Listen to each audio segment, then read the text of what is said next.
Communément appelé GAI, le phénomène de la cybercriminalité prend de plus en plus de l'ampleur en République du Bénin. Amen Hedji, qu'en est-il?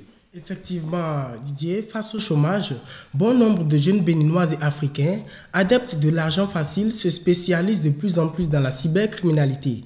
Elle allie arnaque, mysticisme, occultisme. Au Bénin et plus précisément à Cotonou, les cybercriminels sont connus sous l'appellation de gaiman, véhicules flambant neufs haut de gamme, billets de banque, villas, fréquentation féminine sont entre autres ce qui les caractérise. La cybercriminalité est effectuée par des individus sans connaissances particulières en informatique, mais avec de solides atouts en psychologie. Le phénomène proviendrait du Nigeria, l'un des tout premiers pays d'Afrique de l'Ouest où il est pratiqué. La première arnaque via Internet au Bénin a eu lieu 2 ans après l'arrivée du web dans le pays en 1998.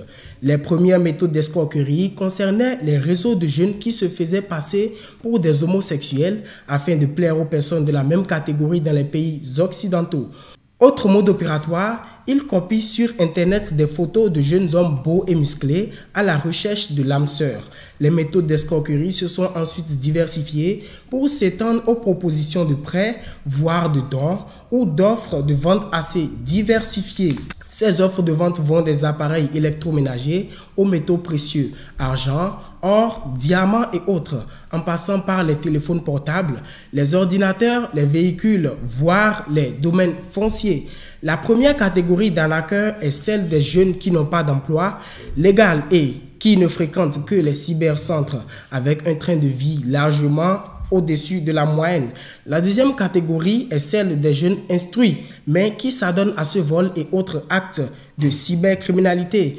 La troisième comporte ceux qui sont embauchés souvent par les cybercriminels et qui jouent les rôles d'assistants. Ce sont eux qui vont récupérer l'argent à la banque, qui jouent le rôle de secrétaire et d'avocat, de notaire pour confirmer au téléphone que le patron ou son client est quelqu'un de bonne foi. Malgré cela, la police n'est pas assez outillée pour traquer les cyberdélinquants. Actuellement, le phénomène de la cybercriminalité a pris de l'ampleur dans toute la sous-région ouest africaine, aussi bien des Béninois, Togolais que des Burkinabés et Nigérians ainsi que des Ivoiriens s'adonnent à ce cyberbanditisme. Merci, Amen.